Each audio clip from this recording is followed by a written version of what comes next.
On va fêter ça avec du champagne sans alcool. Il dit tu vais t'arracher les yeux, tête du cul. Je fais quoi? Arrêtez les yeux, tête du cul. C'est sympa d'avoir des potes avec de bonnes valeurs, mais ils ont jamais de bateau. Bienvenue, vous écoutez Entre nos lèvres, le podcast qui raconte les vraies histoires autour de la sexualité, mais pas que. Nous sommes Céline et Margot, et depuis 2018, dans un coin de notre salon, on accueille des inconnus et on enregistre leurs témoignages. Grâce à eux, et après avoir compris qu'il existait de nombreux tracas quotidiens pour lesquels il n'y avait toujours aucune solution saine et efficace, on a décidé de les inventer. Du coup, Entre nos lèvres, c'est aussi maintenant une marque de soins qui vous aide au-delà des écouteurs et accompagne votre sexualité, mais pas que. Et pour ce nouvel épisode, on accueille aujourd'hui une nouvelle invitée, Marianne. Marianne a 43 ans et avec elle, nous avons discuté des filles jolies ou intelligentes, des princes charmants qui veulent juste pécho, de sperme et de dégoût, des valseuses et de la maman de Léon, mais surtout des petites boules dans les seins et des sœurs d'encre. C'est parti. Alors, est-ce que ça te plaît d'être une femme ? Il y a eu des périodes où ça me plaisait moins, au moment où je me suis rendu compte que les garçons avaient certains privilèges. Moi, j'ai été élevée avec une sœur, on était 2 filles, donc on est très différentes, mais on était traitées avec égalité. On était libres de faire tout ce qu'on voulait, finalement. Et le jour où je me suis retrouvée dans la famille de mon mari, qui est adorable, mais à chaque fois que je voulais m'exprimer sur un sujet, les hommes parlaient. Et moi, je voyais bien que pour que je puisse ouvrir la bouche, c'était compliqué de trouver ma place. Dans ces repas de famille, il y a toujours d'un côté les hommes, de l'autre côté les femmes. Les femmes qui ne s'incluent pas dans les conversations des hommes qui peuvent parfois, je mets des guillemets, sembler plus sérieuses sur le travail, sur la politique, sur les voitures. Et moi, j'aime participer à ce genre de conversation-là. Je trouve ça très intéressant. Et parfois, je me sens un peu happée par d'autres conversations qui m'intéressent beaucoup moins, qui, dans l'imaginaire, semblent être des conversations féminines, mais je me reconnais pas dedans. Et quand j'ai intégré ce monde-là, ça m'a beaucoup dérangée. Et du coup, pour toi, c'était quoi être féminine ? Pour moi, être féminine, c'était être élégante. C'était être fine. J'avais une maman qui était très mince. C'était le modèle absolu de féminité. Être gracieuse. Tout ce que je n'étais pas. Quand j'étais petite, j'étais effacée. J'aimais jouer dehors, j'aimais être dans ma bulle, dans mon imaginaire.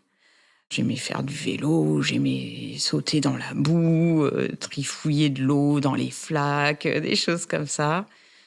Et en même temps, j'aimais aussi lire, rêvasser, faire des puzzles. Est-ce que ça te dérangeait de ne pas être l'image de la féminité à laquelle tu pensais ou que tu voulais peut-être être ? Je pense que ça a commencé à me déranger quand j'ai eu une dizaine d'années, à peu près au moment de l'entrée au collège. Déjà parce que ma sœur, c'était la petite fille... tout le monde disait qu'elle était jolie, et moi, tout le monde disait que j'étais intelligente. Alors que je pense que l'une et l'autre pouvaient se voir attribuer ces caractéristiques-là, mais voilà, on était catalogués. Moi, j'avais de bonnes notes à l'école, j'étais intelligente. Et ma sœur avait un caractère bien trempé. C'était la petite fille jolie par essence. Moi, j'ai eu une adolescence assez ingrate. J'avais les cheveux gras, j'ai eu une acné plus. J'étais un petit peu ronde. Enfin, aujourd'hui, on dirait sûrement pas ça. Mais à l'époque, on me considérait comme ronde. Je souffrais aussi du regard des autres vis-à-vis de ça. Et j'avais le sentiment que je pourrais jamais ressembler à ma mère et que ma sœur attirait les regards, ce qui n'était pas mon cas. Est-ce que tu as eu le sentiment que ta mère, elle faisait des préférences entre toi et ta sœur ou pas ? Non, j'ai pas eu le sentiment qu'elle faisait des préférences. Après, on a toujours été très, très différents dans nos caractères, tout en étant très proches l'une de l'autre. On a 5 ans d'écart. Par contre, ma sœur, comme elle a un caractère bien trempé, elle a toujours demandé peut-être un peu plus d'énergie de la part de mes parents. Est-ce que tu sais s'ils étaient heureux, tes parents, d'avoir des petites filles ? Je pense que oui, on n'en a jamais vraiment parlé. Quand j'étais bébé, ils ont pris beaucoup de photos de moi avec plein de petites robes, genre défilé de mode. On n'était pas dans une famille qui mettait beaucoup de mots sur l'amour qu'on porte à ses enfants, mais j'ai toujours senti que mes parents avaient de l'amour pour moi, donc... Et tes parents, ils occupaient quel rôle dans la famille ? Je dirais classique années 80. Maman fait beaucoup de choses à la maison. Papa rentre et met les pieds sous la table. J'avais une maman qui s'occupait beaucoup de nous parce que soit elle ne travaillait pas, soit elle était saisonnière. Elle était quand même beaucoup à la maison. Et mon père était très investi dans son travail et rentrait parfois tard. On a passé beaucoup de temps toutes les trois entre filles. Il y a toute une période aussi où mon père s'occupait de mes grands-parents et on ne le voyait pas du tout. Et finalement, on a bâti un peu une relation familiale à trois. Ce qui n'empêche pas que j'étais très proche de mon papa, je le suis toujours. On a beaucoup de points communs, on a un peu le même humour. Mais ça a été un papa pas très présent. Je pense que ma sœur en a plus souffert que moi parce qu'elle était plus petite dans les périodes où il était très absent.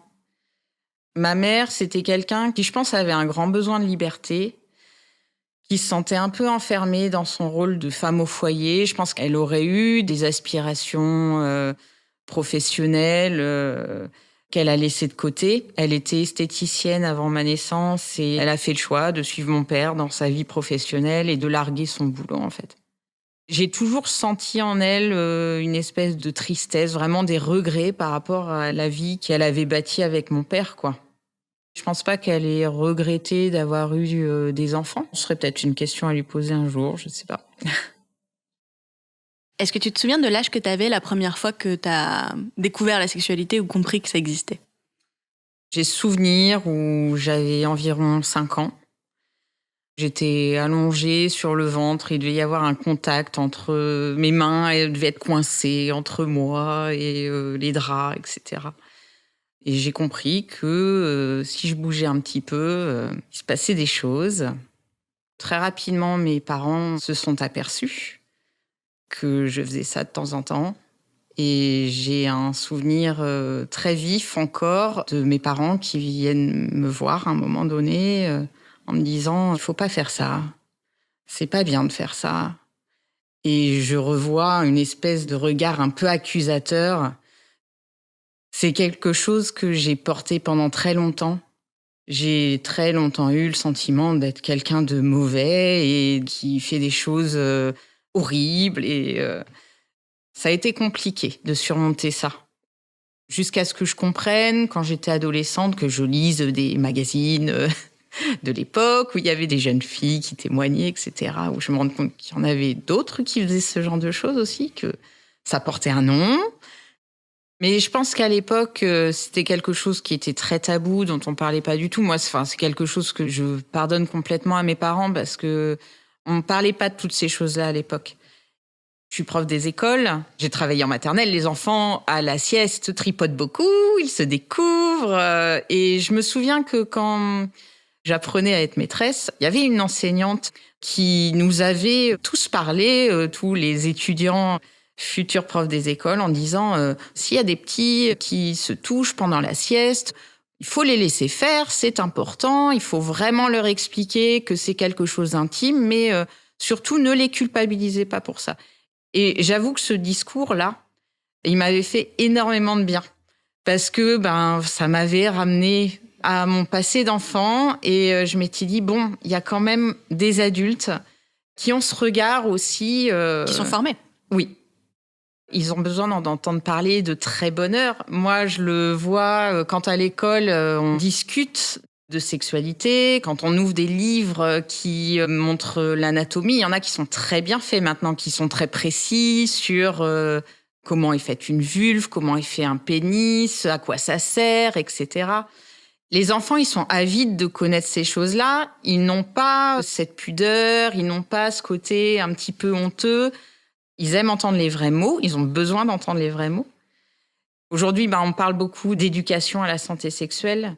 Ça a été réaffirmé dans les programmes scolaires, ce besoin d'en parler régulièrement tous les ans.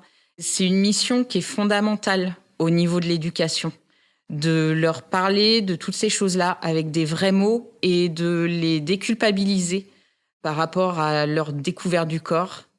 De leur montrer aussi que la sexualité, le sexe, c'est quelque chose qui prend des contours multiples. Il faut leur apprendre aussi à accepter les corps dans toutes leurs silhouettes, dans toutes leurs formes. Tout à l'heure, tu parlais de magazines que tu avais pu lire un peu après, qui t'avaient aidé à te rendre compte qu'il y a d'autres personnes qui pratiquaient la masturbation. Est-ce qu'il y a eu d'autres supports qui ont pu t'aider dans ton éducation sexuelle à toi ? C'était quand même flou à l'époque, les années 90. Alors moi, quand j'étais petite, j'ai vu un certain nombre de fois les valseuses quand j'étais enfant. Parce que mes parents ne voyaient pas en fait le mal à ce que je vois ce genre de choses. Ce que je trouve dingue, c'est que encore récemment, des tas de gens m'ont dit « mais c'est un super classique, je ne peux pas dépasser la première scène ». Et je ne comprends pas les gens, souvent des hommes, qui trouvent que ce film est incroyable. Moi, il me... Ah non, mais il est répugnant. Ouais. Ben, en fait, il y a une scène de viol au milieu quand même. Et d'agression sexuelle au tout début. Oui, voilà. Quand j'ai eu 13 ans, je me souviens d'une fois où mon père était en train de le regarder, où il me dit « Non, mais c'est pas un film pour toi, t'es trop jeune pour regarder ça ». Je lui ai dit « Mais je l'ai déjà vu plein de fois, en fait ». J'ai grandi à une époque où on n'avait pas encore conscience des limites qu'il fallait imposer aux enfants pour qu'ils ne soient pas en contact avec des images traumatisantes, etc. Et où à la fois on n'expliquait pas les choses. On était dans un espèce de tabou permanent, confronté à des images violentes qu'on ne nous expliquait pas.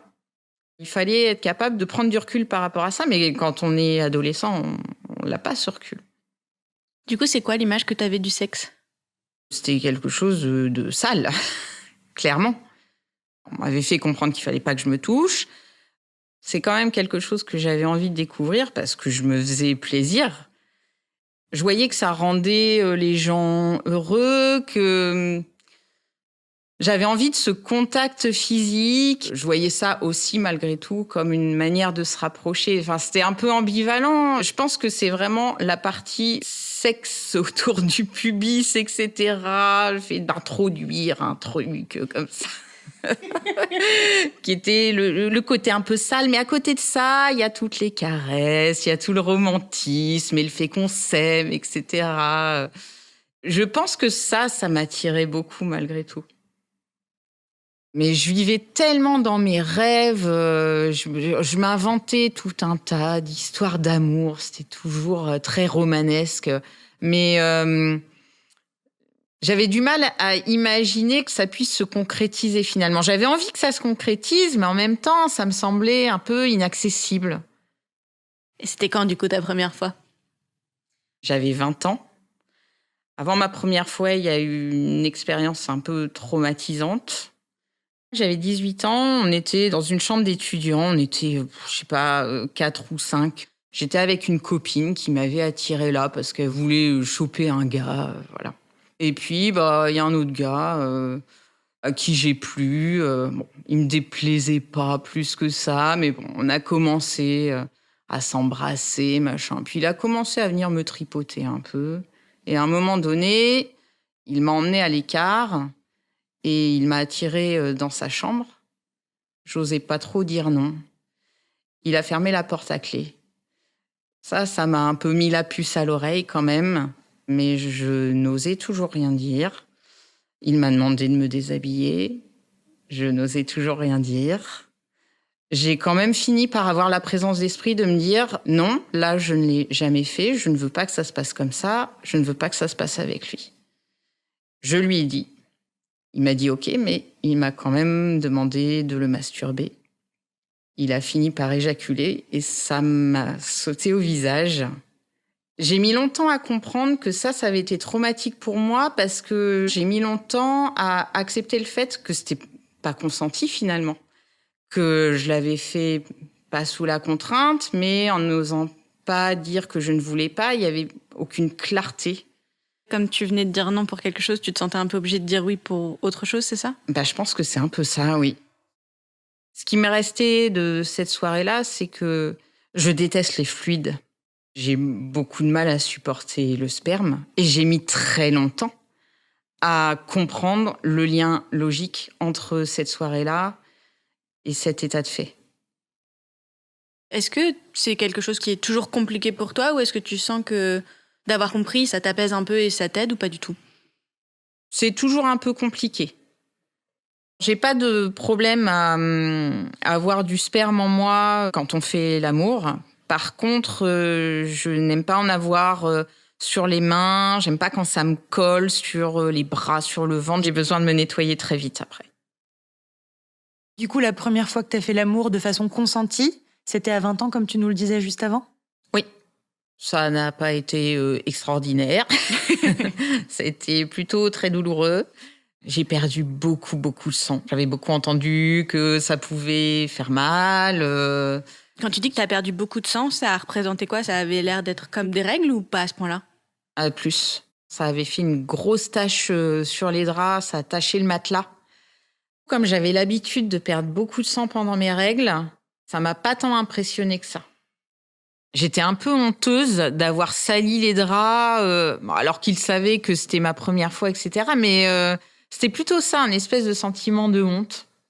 C'était un garçon en qui tu avais confiance? Oui. C'était dans un contexte particulier parce que j'étais étudiante Erasmus en Allemagne. Il y avait des garçons iraniens avec qui on avait sympathisé. Et donc, on parlait ensemble. Je parlais pas si bien allemand que ça, mais on arrivait quand même à communiquer en allemand, en anglais.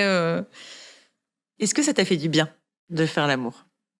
Ça m'a fait du bien de le faire enfin. Il y avait un truc qui te gênait avec le fait de toujours pas l'avoir fait, entre guillemets? Ah oui. J'avais l'impression de pas être normale, en fait, que tout le monde le faisait, que moi, j'étais un peu l'ovni, là, qui est toujours dans sa petite bulle. J'avais un peu l'impression d'être encore une enfant. T'avais l'impression que de faire l'amour, ça allait te faire passer chez les adultes? Ouais. Et est-ce que ça l'a fait?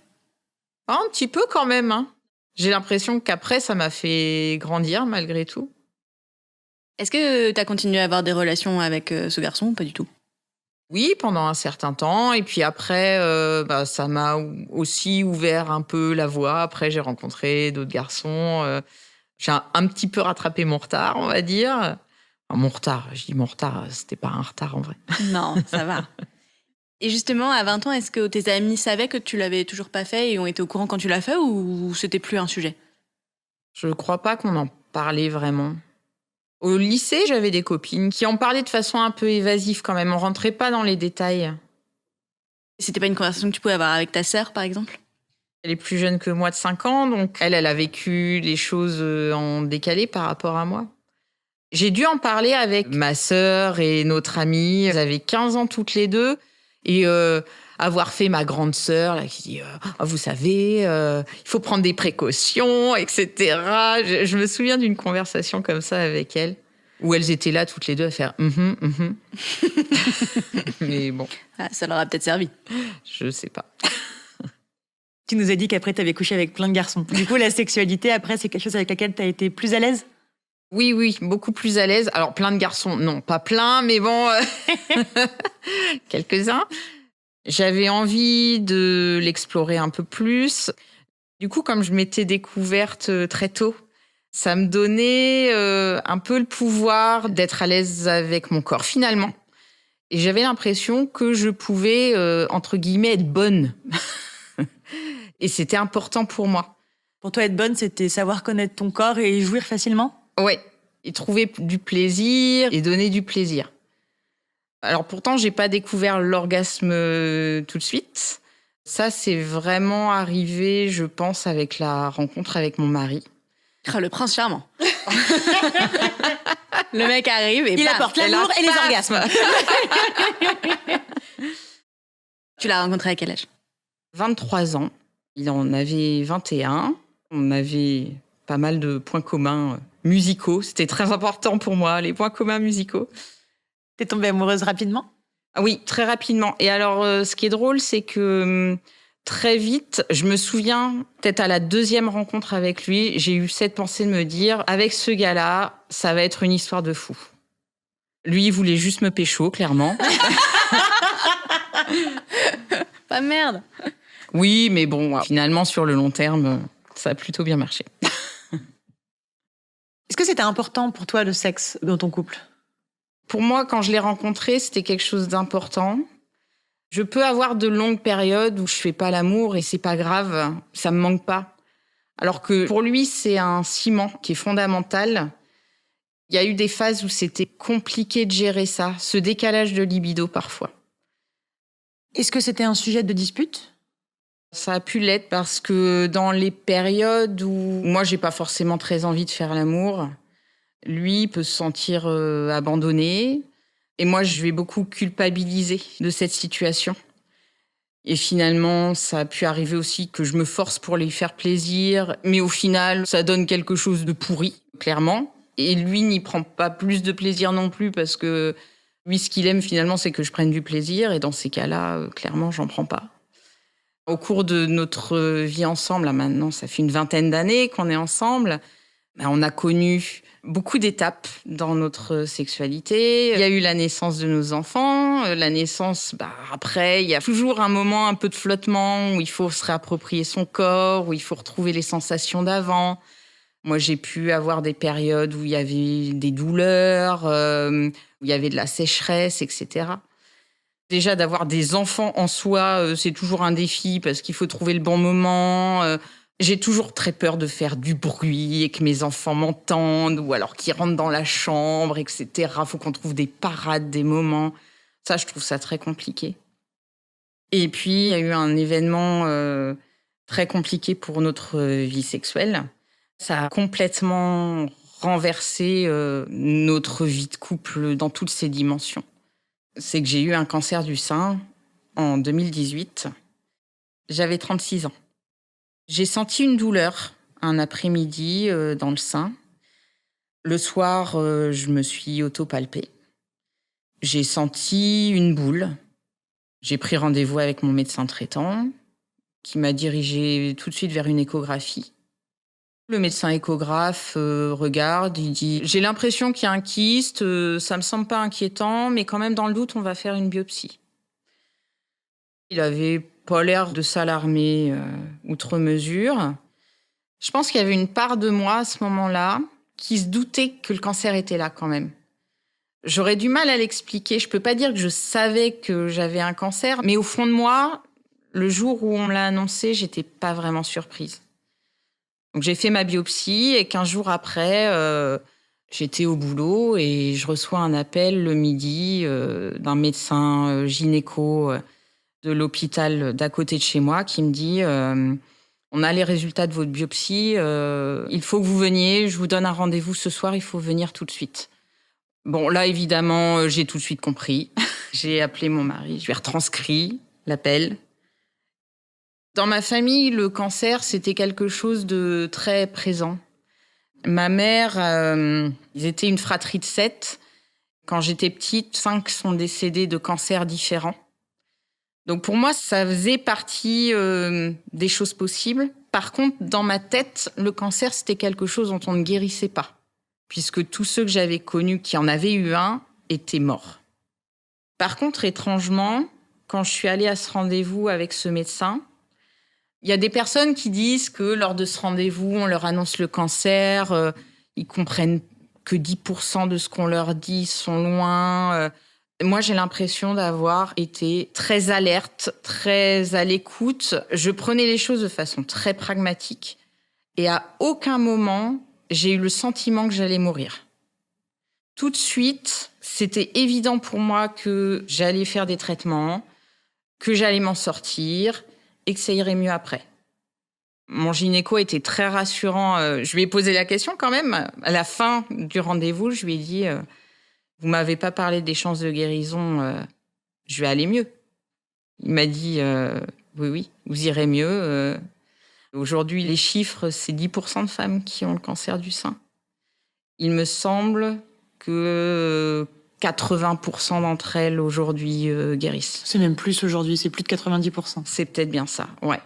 Je m'étais pas mal renseignée sur ce sujet parce que c'était quelque chose qui me stressait beaucoup. Moi, ma mère ayant eu un cancer du sein à 40 ans, la plupart des femmes qui décèdent encore des cancers du sein, soit elles ont vraiment pas de chance et elles ont eu un cancer très agressif, mais la plupart, c'est à cause d'un manque de dépistage. Ouais. Il y a très peu de femmes qui se font dépister Et en fait, les raisons qui font qu'elles ne se font pas dépister, la première, c'est la peur du diagnostic. C'est, en fait, j'ai pas de symptômes, donc je pense que j'ai rien. Et la troisième, c'est en règle générale un manque de temps, un emploi du temps difficilement aménageable ou pas de centre de dépistage dans le coin. C'est pour ça que le dépistage est très important et qu'on communique énormément dessus. C'est parce qu'aujourd'hui, si une femme, elle se fait dépister régulièrement, si elle pratique l'autopalpation tous les mois et si une fois par an, elle va faire une échographie ordonnée par sa gynécologue ou son gynécologue ou son médecin traitant, les risques sont quand même moindres d'en décéder en tout cas, parce qu'ils sont pris à temps. Et c'est pour ça que tout ce qui est mis en place au moment d'Octobre Rose, le fait d'entendre tout le temps qu'il faut s'autopalper, c'est très important, ça fonctionne. Comment t'as fait pour l'annoncer à tes enfants ? J'ai fait comme je fais souvent quand un sujet me semble difficile. J'ai pris un livre. C'était un livre qui s'appelait « La maman de Léon est malade » avec en sous-titre « Elle a un cancer ». Il illustrait sous la forme d'une maman girafe qui est malade et qui va faire des traitements et du coup elle perd ses taches pour symboliser la perte des cheveux. Je pense que ça a répondu suffisamment à leurs questions pour qu'ils n'aient pas besoin de m'en poser plus. Puis finalement ils étaient très petits donc je pense que sur le moment ils ne comprenaient pas trop ce qui se passait. Ton cancer à toi, il était à quel stade ? Déjà c'était plusieurs nodules. J'en avais 2 dans le sein gauche, 1 dans le sein droit, qui étaient en début de développement, mais qui étaient de grade 3, c'est-à-dire avec un développement rapide. C'est pour ça qu'il y avait une urgence quand même à faire les traitements. D'abord, j'ai été opérée. On a commencé par me faire une mastectomie totale à gauche. Le sein a été retiré complètement et partiel à droite. On enlève juste la partie du sein qui est malade. Après, le sein reste dans son intégrité. Il est un peu vidé, quoi, c'est ça ? Il est un peu vidé. Alors moi, comme c'était une très petite tumeur, ça se voyait très peu. Mais chez des femmes qui ont des tumeurs plus importantes, ça peut se voir un peu plus. J'étais très mal à l'aise avec cette asymétrie. Quand j'ai eu le cancer, mes enfants étaient très jeunes. Ma fille avait 18 mois. Donc je l'avais allaitée très peu de temps avant. J'avais peur que mes enfants voient mon corps. J'avais l'impression que ça pourrait les choquer d'avoir connu mes seins qui les avaient nourris et là de me voir sans aréole, avec un sein en moins. Bon, en vrai, ils étaient petits, je pense que ça n'aurait rien changé pour eux. Mais c'est le regard que j'avais à ce moment-là. Quand on m'a enlevé mon sein gauche, je m'attendais à avoir un plat et finalement j'avais un creux. Je l'avais pas anticipé, je le vivais vraiment comme un manque, comme un vide dans mon corps, quoi.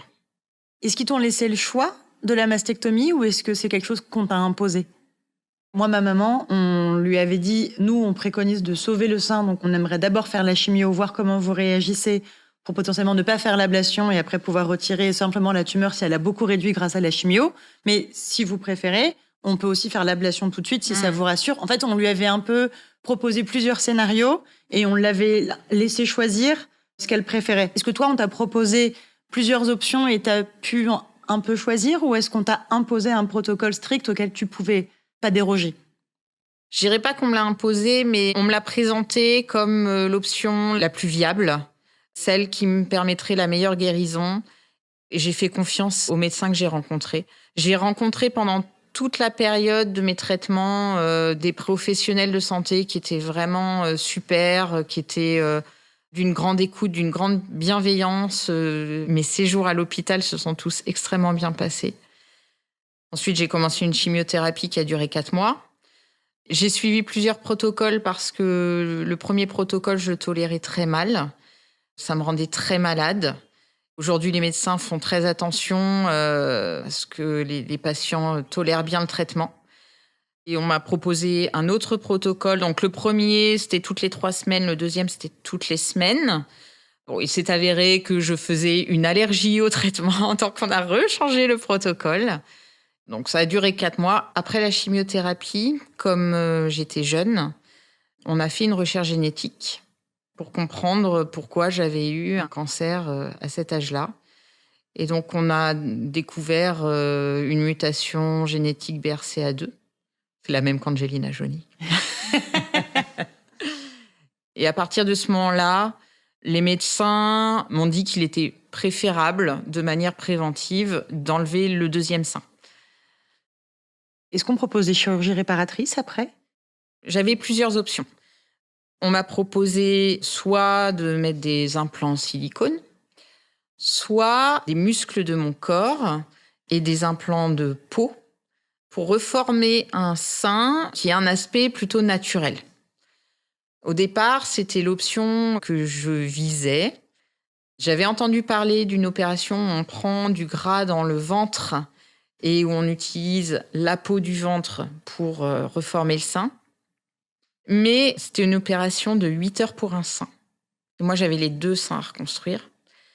Suite à cette opération, il faut porter un corset pendant plusieurs semaines. J'étais maman d'enfants en bas âge.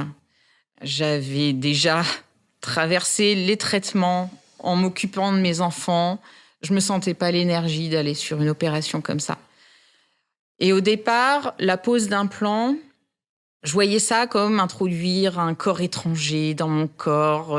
J'étais très réfractaire à l'idée. Puis finalement, ça fait son chemin. Et c'est l'option que j'ai fini par choisir. Ce que j'ai eu au démarrage, c'est qu'on m'a posé des implants expansibles. Donc, c'est des implants qui sont plats au démarrage, qu'on place derrière la peau, qu'on va gonfler au fur et à mesure avec du sérum Phi. Donc, ça se fait sur plein d'étapes pour étendre la peau petit à petit, comme au cours d'une grossesse, ce qui permet de ne pas avoir à rajouter de la peau qu'on va chercher ailleurs sur le corps.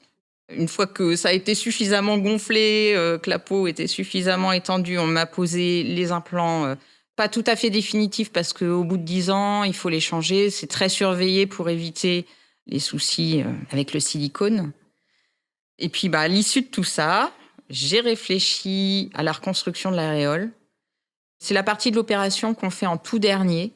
Alors, il y a plusieurs techniques aussi. Ça peut être prendre un petit morceau de peau au niveau de l'aine, parce que c'est une zone du corps où la pigmentation est un peu plus foncée. Il y a toutes les techniques de tatouage qui peuvent être utilisées aussi. Et finalement, j'ai décidé de ne pas aller sur ce terrain-là. J'ai entendu parler d'une association qui s'appelle l'association Sœurs d'encre. C'est une association qui a été créée par une photographe, Nathalie Caïd, qui a fait un très beau livre qui s'appelle « S'aimer tatouer », où elle a pris en photo des corps de gens avec leurs tatouages. Et il y a toute une partie sur la reconstruction par le tatouage. Et suite à ça, elle a décidé de monter une association pour offrir à des femmes ayant eu le cancer un tatouage.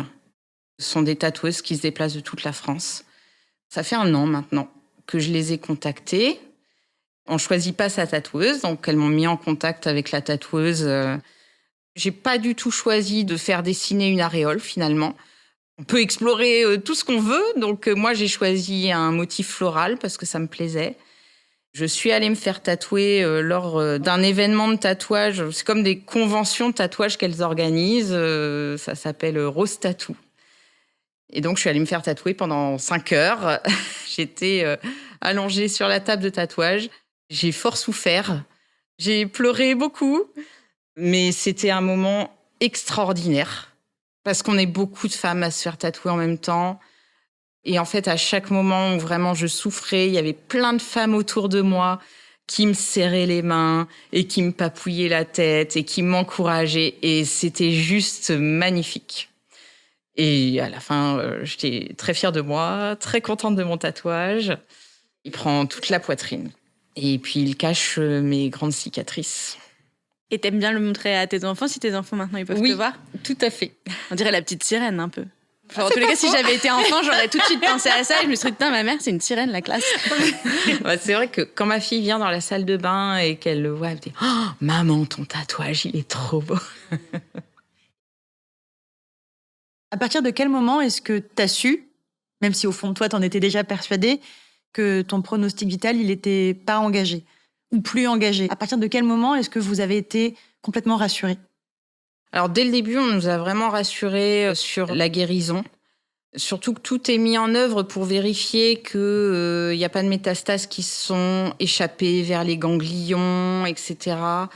Moi, à la base, il était prévu que je fasse de la radiothérapie. Puis finalement, quand on a décelé la mutation génétique, ils ont estimé que en retirant le deuxième sein par prévention, c'était pas utile de faire la radiothérapie. Donc, comme il y avait cette partie préventive aussi de la deuxième mastectomie, ça nous a rassurés aussi à ce moment-là.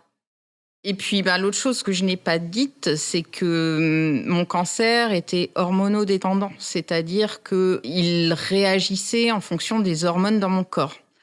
Ça, c'est le genre de cancer qui induit un traitement, on va dire, un peu facile, puisqu'il suffit de bloquer les hormones pour éviter une récidive. Donc, après la chimiothérapie, on m'a prescrit des injections pour bloquer la production d'ovocytes et induire une ménopause artificielle, et un traitement d'hormonothérapie pour que je n'ai plus d'hormones. Ça protège le corps d'une récidive. C'est un traitement que tu dois prendre à vie? Non, c'est un traitement qui dure 5 ans. Alors, des fois, il le prolonge sur 5 autres années. Moi, j'arrive en bout de course. J'ai un suivi qui est régulier encore aujourd'hui. D'ailleurs, il y a peu de temps, un médecin m'a dit clairement « Vous êtes en rémission totale ». Alors, il me reste une intervention à faire parce qu'on m'a préconisé de faire une ovariectomie avant mes 45 ans pour limiter les risques de cancer au niveau ovaire et utérus. Ça, ce sera programmé en septembre-octobre. Et ensuite, je pourrais vraiment me dire que j'arrive au bout de mon parcours de soins. Est-ce qu'il y a eu des moments quand même où ça a été dur psychologiquement? Ça a été dur psychologiquement. Alors, les passages qui ont été difficiles pour moi, ça a été la perte de mes cheveux. C'était ma grosse angoisse. Je pense que pour la plupart des femmes qui suivent une chimiothérapie, la perte des cheveux, c'est la partie qui fait très peur et qui est très mal vécue. J'ai fait en sorte de beaucoup protéger mes ongles parce qu'il y a le risque que les ongles s'abîment, voire tombent. Aujourd'hui, il y a des gammes de produits spécifiques qui fonctionnent très bien, qui sont vraiment adaptés aux personnes atteintes de cancer. Donc, j'ai utilisé ces produits-là, ça a bien fonctionné. J'avais l'impression de toujours sentir mauvais. J'avais l'impression que je suais les produits par chaque pore de ma peau. Ça, c'était une période qui était assez désagréable. J'en ai gardé des dégoûts d'odeur. Il y a une marque de savon que je ne peux plus du tout utiliser. Quand quelqu'un passe à côté de moi et qu'il l'utilise, je le sens à 3 mètres. J'avais décidé que le cancer ne me terrasserait pas. Donc, très vite, je suis allée m'acheter des magazines de psychologie positive, etc. J'essayais de me booster de toutes les manières possibles. J'avais mes enfants qui m'obligeaient à tenir le cap parce que, de toute façon, j'étais obligée de continuer à me lever, à m'occuper d'eux. Et même si je pense que j'aurais pu plus me reposer si je n'avais pas eu mes enfants, mais je ne me serais pas remise aussi vite. Ils m'ont vraiment apporté toute la vie dont j'avais besoin. Je ressentais cette force intérieure qui me poussait vers la guérison. C'est aussi un moment où je me suis mis à beaucoup écrire. J'aime écrire, j'aime inventer des histoires. Et en fait, je me suis dit, voilà, j'ai un moment tout trouvé, j'ai pas le temps quand je travaille. Là, je travaille plus, donc je vais m'y mettre. Je pense que finalement, ça a été plus dur psychologiquement pour mon mari. Lui, il avait pas tout ça. Il avait cette position d'aidant qui est très inconfortable, qui est très difficile. Il se donnait pour mission de toujours me remettre en mouvement, de toujours me tirer dans l'action. Je pense que c'était épuisant pour lui. Il y a eu des moments où il l'a fait un peu maladroitement. Il y a même eu des moments où je lui en ai voulu. De trop me remuer, de trop vouloir que je fasse des choses à des moments où j'en avais pas envie. Je lui ai dit d'ailleurs après que certains moments avaient été durs pour moi parce que j'aurais voulu parfois plus de compassion. Mais aujourd'hui, avec le recul, je sais pourquoi il l'a fait. Lui, il avait mon image en permanence devant les yeux qui était une image dégradée. Moi, j'avais l'impression d'avoir pris 10 ans d'un coup. Je ressemblais à une vieille femme bouffie, clairement. Je me disais, plus jamais je ne retrouverai mon aspect d'avant et mon dynamisme. Ça y est, je suis avant l'heure une vieille femme. Et lui, il avait cette image-là en face de lui en permanence. Et malgré tout, il devait tenir le coup, continuer à montrer de l'amour, à montrer aussi du désir pour qu'on continue à avoir une vie comme avant, en fait. Lui, il avait cette image de toi ou toi, tu avais cette image de toi-même et tu projettes donc qu'il avait la même? Oh, je projette, je pense. Mais malgré tout, j'avais plus de cheveux, j'avais vraiment l'air fatiguée, j'avais l'air malade. La chimio, quand on en sort, on est quand même méga KO. Dans ces moments-là, j'imagine que des enfants en bas âge, c'est difficile à gérer pour toi. Est-ce qu'à ce moment-là, il a assuré? Oui, il a été très très présent. D'ailleurs, c'est une période où il a commencé à faire un peu plus de choses à la maison. Ça a duré dans le temps. C'était C'est bien, on peut plutôt pas retirer mal. des trucs chouettes. Il y a des chiffres qui sont terrifiants. En fait, quand les hommes tombent malades, les femmes, elles restent toujours. Quand les femmes tombent malades, il y a beaucoup d'hommes qui partent. Parce qu'on s'occupe plus d'eux, parce que les femmes, elles baissent plus. Enfin, c'est terrible. Oui. La libido, c'est un point très compliqué, que ce soit pendant les traitements ou même après. Enfin là, avec l'hormonothérapie, ça bouleverse l'équilibre du corps. C'est plus aussi dynamique qu'avant. C'est un équilibre à trouver en permanence. Je me dis que cette question, même si j'avais pas eu le cancer, finalement, on a 40 ans. Est-ce que les choses auraient été différentes avec ou sans la maladie? Finalement, j'en sais rien. Enfin, peut-être que le corps aurait changé d'une autre manière. Peut-être que nos vies auraient évolué aussi dans une direction qui aurait fait qu'on aurait les mêmes difficultés qu'on peut avoir parfois aujourd'hui. Est-ce que tu as réussi à retrouver du plaisir après et à retrouver une sexualité épanouie? Oui, alors ça, c'était ce qui m'angoissait le plus. C'est le fait d'être capable d'avoir de nouveau de beaux orgasmes, etc. Et j'ai très vite été rassurée sur le fait que c'était encore possible. Après, parfois, il me faut un petit peu plus de temps pour me mettre en condition. Il peut y avoir de la sécheresse, parfois des douleurs. Et puis, j'ai besoin d'être pas mal stimulée pour avoir envie. C'est ça qui est le plus difficile. C'est que, naturellement, j'ai plus l'envie qui vient comme ça. Donc, faut trouver des parades pour qu'on se retrouve et qu'on soit dans notre bulle, qu'on trouve de nouvelles manières de faire aussi. Donc, on s'est pas mal ouvert ces dernières années pour essayer de, comme on dit, pimenter le couple. Justement, tu parlais de sécheresse vaginale. C'est principalement dû au fait qu'on a bloqué toutes tes hormones et que la lubrification du vagin et donc de la vulve, elle se fait grâce aux oestrogènes. Est-ce que les médecins, ils te donnent des traitements ou des crèmes ou des produits de soins pour aider à contrecarrer ce trouble ou pas? Alors, jusqu'ici, on m'en donnait pas. Il a fallu que j'attende mon dernier rendez-vous chez la gynéco. Ça fait à peu près 2 semaines pour qu'elle me pose la question. Du coup, elle m'a donné des ovules à mettre 1 à 2 fois par semaine et des ovules sans hormones parce que le problème, la plupart du temps, des ovules, c'est qu'il y a des hormones dedans. Mais c'est la première fois qu'on me demande, qu'on m'interroge sur le sujet. Est-ce que ce cancer, il a fait changer le regard que tu avais sur ton corps ou pas? Je pense que je l'aime plus qu'avant. Ces petites imperfections qui me dérangeaient vraiment beaucoup avant, je les vois plus tant que ça, ou je les vois avec tendresse. Je suis plus indulgente avec mon corps aujourd'hui. Et justement, comment tu t'entends aujourd'hui avec ton corps? Est-ce que tu l'aimes? Mais je l'aime plutôt bien, oui. Il n'est pas sans faiblesse. Disons qu'avec les traitements, je fais beaucoup de cystite. C'est une peur que j'ai en permanence de me choper une cystite au moment où il ne faut pas. J'ai jamais eu un corps hyper solide. J'ai jamais eu une endurance de fou. Mais à côté de ça, aujourd'hui, j'aime plutôt bien dans sa forme, dans son aspect. Il a été capable de guérir. Moi, je me suis découvert une force que je n'imaginais pas avoir au départ. C'est vraiment la révélation que j'ai eue grâce à ça. Que finalement, j'avais une force intérieure. Et mon corps m'a porté, oui, il a été capable de surmonter ça, puis de retrouver une tonicité quand même. Oui, puis que tu ne ressembles pas à la vieille dame que tu nous décrivais Non. tout à l'heure. J'ai des cheveux qui sont presque aussi fournis qu'avant. J'ai retrouvé quand même pas mal d'énergie.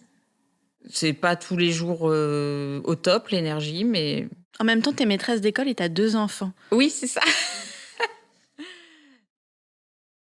Est-ce que tu te montres nue facilement? Je me montre nue très facilement à mon mari.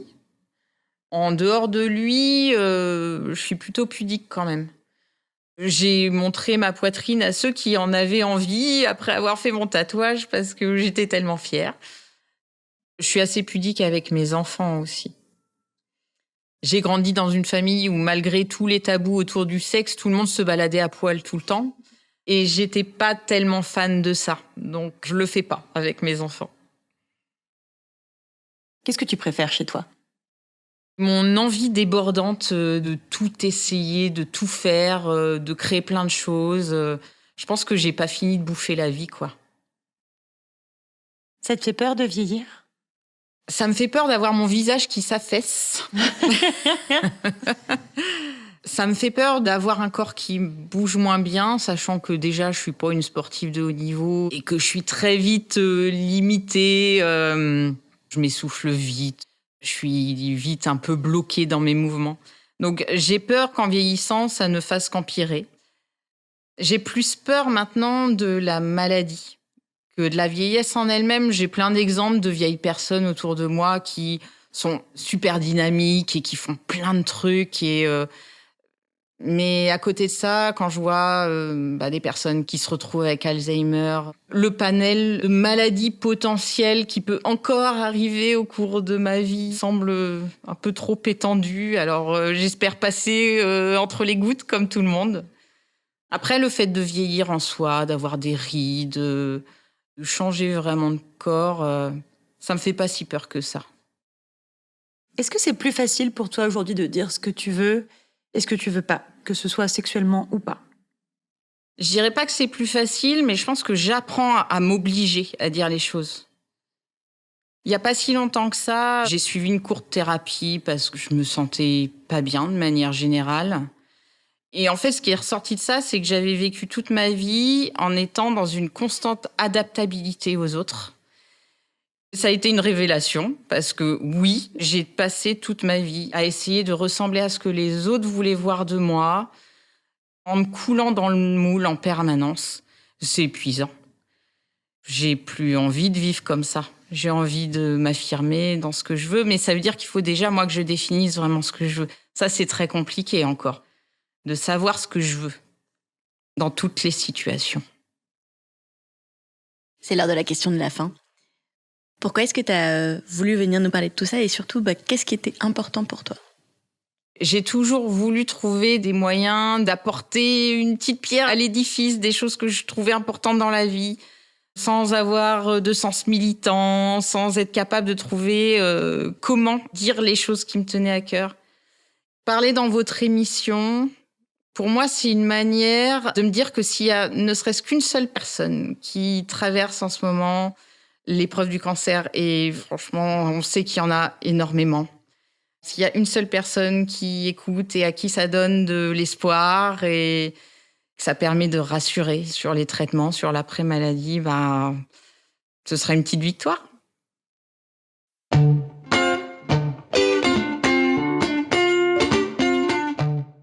Merci 1000 fois pour votre écoute et surtout pour la confiance que vous nous accordez depuis toutes ces années. Si notre émission existe toujours et reste indépendante, c'est uniquement grâce à votre soutien et à vos commandes sur notre boutique entrenoslèvres.fr. D'ailleurs, pour ne pas rater le prochain épisode d'Entre nos lèvres, abonnez-vous à ce podcast. Vous pouvez également nous suivre sur Instagram, Facebook et Twitter. Maintenant, on est même sur TikTok. Et découvrir nos soins sur notre site internet entrenoslèvres.fr où nous écrivons aussi. Et n'oubliez pas de vous inscrire à notre super newsletter. On y raconte plein de trucs chouettes. On dévoile nos coulisses, on vous livre tous nos conseils et on partage même tout plein de recommandations. Des livres, des films, des articles, tout ce qui nous a plu ou touché ces derniers temps.